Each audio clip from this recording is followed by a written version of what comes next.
Good morning and a very warm welcome. You are watching Janata Television and this is English Bulletin with me, Yutsa Bhatrai. The top stories first. Government extends the term of CIEDP. Victims express a doubt of getting justice. New Speaker informs House of Mahara's acquittal. It says it has opened the door for the former Speaker to rejoin Parliament.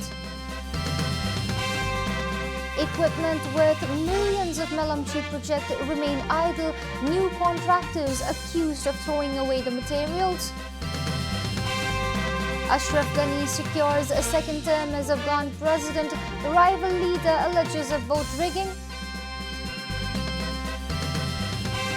And defending champions Liverpool deal a major blow in Madrid. Atletico defeats the holders 1-0.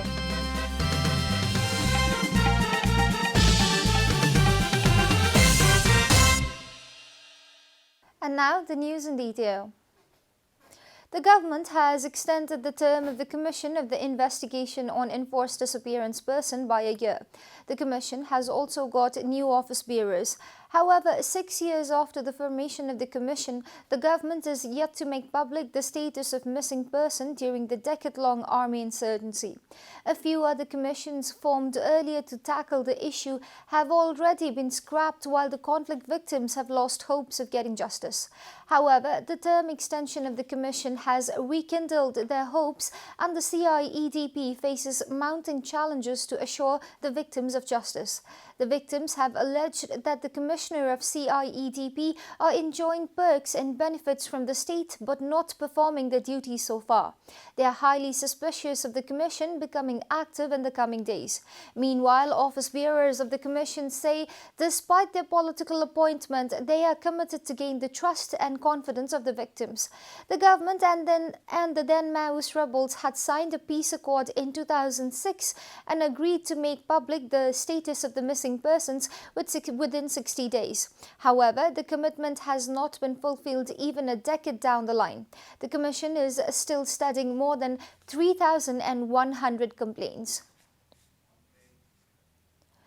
Democracy Day is being observed all across the nation by organizing different programs today. The country observes Democracy Day every year on the 7th day of the month of Falgun, according to the Nepali calendar, to mark the overthrow of Rana regime and establishment of democracy in the country. The Democracy Day is celebrated with much fanfare, organizing rallies, cultural programs and various other programs as a part of the celebration. Special functions will be held at the Army Pavilion Tudikil to celebrate the day in which freedom fighters overthrew 104 years of Rana regime. Prime Minister KP Sharma Oli has extended his well wishes and also expressed condolence to all the known and unknown martyrs of Nepal's big revolutions such as People's Movement of 1948-1990 and Madhesi Revolution and all other movements that helped establish democracy in the nation. Prime Minister Oli has also wished for speedy recovery of the living martyrs and paid respect for their families. Former King Gyanendra Shah has also extended his well wishes on the occasion of the Democracy Day, stating that democracy and the exercise of democratic rights should be equal for all and not just for some people with vested interest. The acquittal of former Speaker Krishna Bahadur Mahara by the court has opened the doors for him to rejoin the Parliament again. Current Speaker of the House of the Representatives Agni Sapkota informed the lower house meeting that Mahara has got a clean sheet from the Kathmandu District Court in an alleged rape case.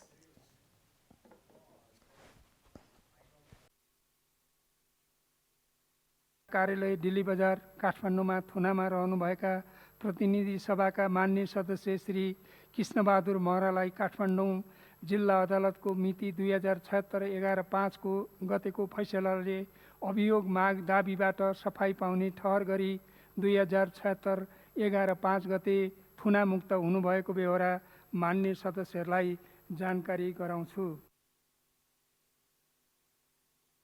To join the Parliament. Mahara had resigned from the post early in October following the allegations of rape attempt by a parliament staffer. He was subsequently arrested by the police while the court had ordered his detention until the final verdict.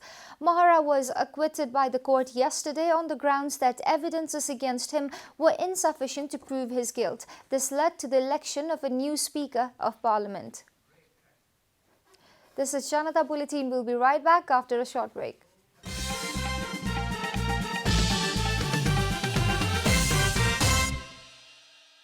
Welcome back after the break. We continue with other national news. The bill to amend the Army Act 2063 has been presented in the Parliament for discussions. Deputy Prime Minister and Defence Minister Ishwar Pokhrel had presented the Army Bill 2076 in the Parliament to replace the Army Act 2073. Presenting the bill in the Parliament, the Defence Minister pointed out the need of an army intelligence mechanism within the Nepal Army to tackle with any issues of national threat. Nepali सेनाले आफ्नो जिम्मेवारी प्रभावकारी ढङ्गबाट वहन गर्न र परिवर्तित परिस्थिति तथा भावी सुरक्षा चुनौतीहरूको प्रभावकारी रूपमा सामना गर्न सैनिक इन्टेलिजेन्सलाई समय सापेक्ष आधुनिकीकरण गरी थप प्रभावकारी बनाउन आवश्यक भएको छ। The only intelligence mechanism in the country is the government's own intelligence department. Other intelligence mechanisms are also present in Nepal Police, CIA, and Armed Police Force and used in the investigation and information collected in criminal activities. The equipment and tools sidelined at the construction site of the reservoir of Melamchi water supply project in Sundarijal are on the verge of destruction.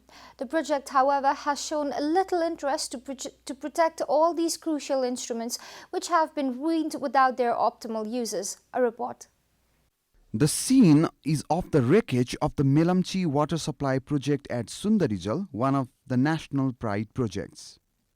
All these appliances that cost millions of rupees have been scattered at the project site after the contractor company brought new equipment in use. The company, however, has made no attempts to protect and preserve these tools that can still be utilized in other similar projects. The grounded instruments were used by the previous construction company CMC de Ravenna for the much awaited and the controversial project.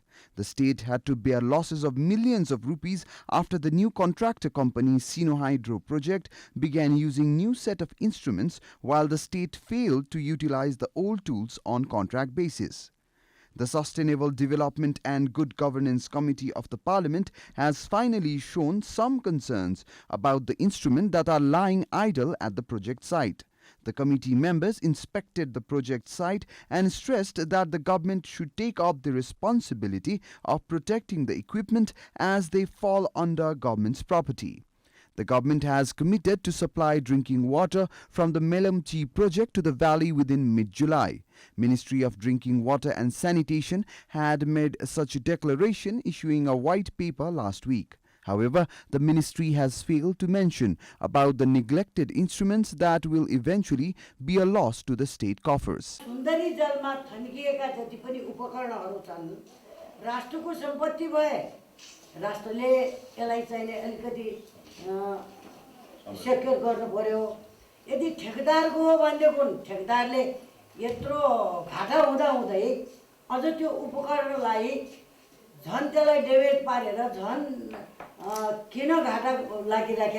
The government had handed over the project to Chinese company Sinohydro in last September after the Italian company CMC de Ravenna left the project unilaterally in 2018 with just 5% work left. इक्विपमेन्टहरु त्यतिकै यहाँ परिराखेको भन्ने कुरा सुनिएको र यहाँको प्रगति तथा ती इक्विपमेन्टहरु त्यतिकै अल्पत्र र त्यतिकै बिग्रिराखेको अवस्था भएको हुनाले यसको जिम्मेवारी हाम्रो सरकारले लिनु पर्दछ।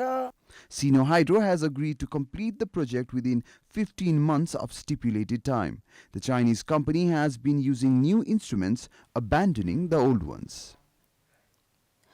And now the news from Economic Front.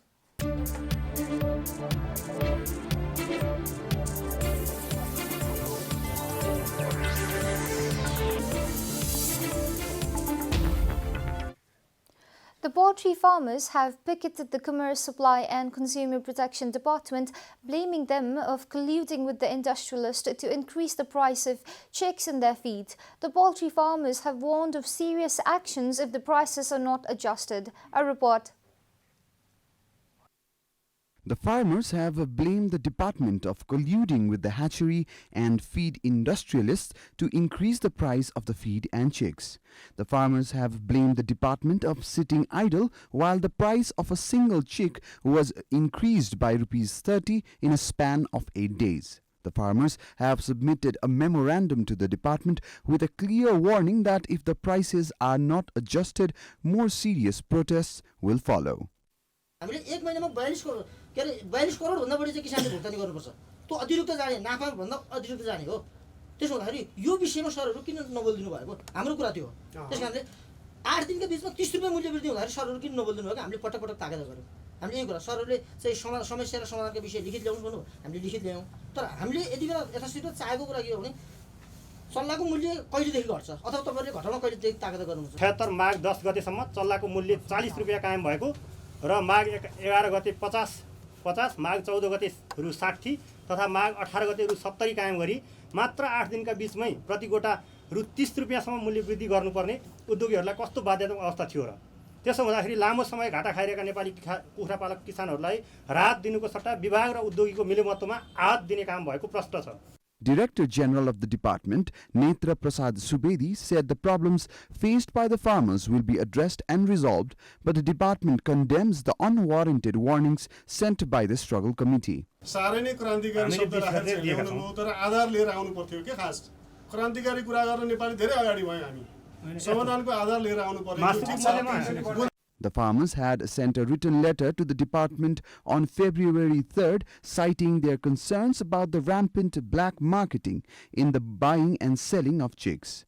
The department's indifference to the issue was the reason why the farmers came out to the streets and have demanded a common understanding between all parties concerned.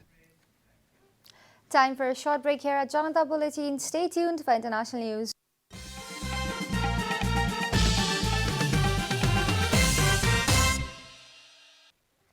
Welcome back, and now the international news.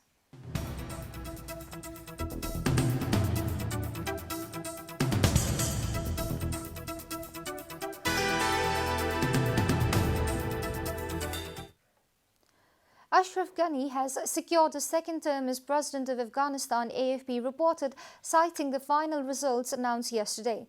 This has put him in the fourth line of negotiating with the Taliban over the war-torn country's future if the US agrees to withdraw its troops. According to AFP, the results came nearly 5 months after the September 28, 2019 poll. Ghani's main rival, Abdullah Abdullah, who served as Afghanistan's chief executive, forced a recount alleging of vote rigging. Election Commission Chief Hawaii Alam Nusratani said Ghani had taken 50.64% of the votes compared to Abdullah's 39.52%. Abdullah's team was quick to dismiss the final count. However, the results announced by the Commission have no legitimacy. Abdullah's election campaign spokesman Faridun Khwazun told AFP shortly after the announcement. When asked about what Abdullah's team planned to do next, he said they had many options and would firmly stand against the injustice. Abdullah lost to Ghani in 2014 in a divisive election that saw his supporters hold violent demonstrations before the US finally intervened to broker an awkward power-sharing deal between the two rivals. Children and adolescents are being bombarded with ads on social media promoting harmful products from fast food to tobacco and alcohol, according to a United Nations-backed report released today that called for regulation. Advertisers also sell data on children obtained from electronic games to global tech giants. Reuters quoted the report's lead author Anthony Costello as saying, "Children have the right not to be bombarded every day on their phones with advertisements or to have their data stolen," said Costello, Professor of Global Health and Sustainability at University College London. Global harmful advertising is targeted at children, especially around things that will affect their development and health, things like promoting sugar, fast food, tobacco, alcohol, gaming and gambling, Costello told a news briefing. The report, entitled A Future for the World's Children, which also identifies climate change as posing an imminent threat to young people, was released by a commission of more than 40 experts convened by the World Health Organization, UNICEF and the Lancet Medical Journal. Industry should be regulated to protect young people from inappropriate use of their personal data, it said. In some countries, children see up to 30,000 TV ads a year, while youth exposure to vaping, e-cigarette advertisements in the United States has exploded, according to the report. You are watching Janata Bulletin, and now the latest from the world of sports.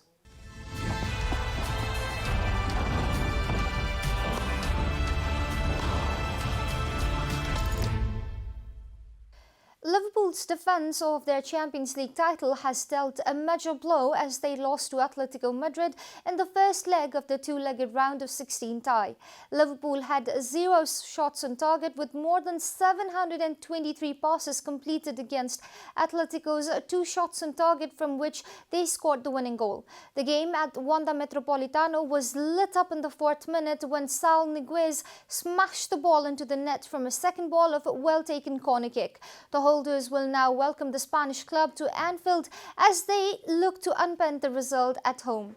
In the other matches of the night, a German club Borussia Dortmund defeated Paris Saint-Germain PSG thanks to 2 Erling Haaland goals.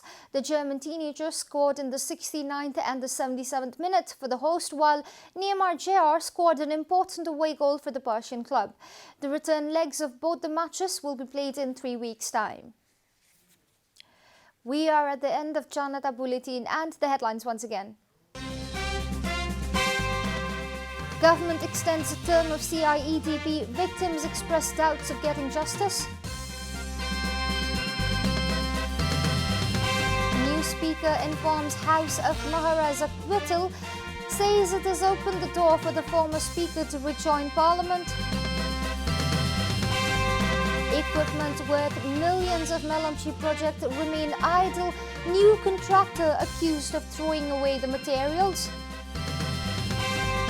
Ashraf Ghani secures a second term as Afghan president. Rival leader alleges of vote rigging. And defending champions Liverpool deal a major blow in Madrid. Atletico defeats the holders 1-0.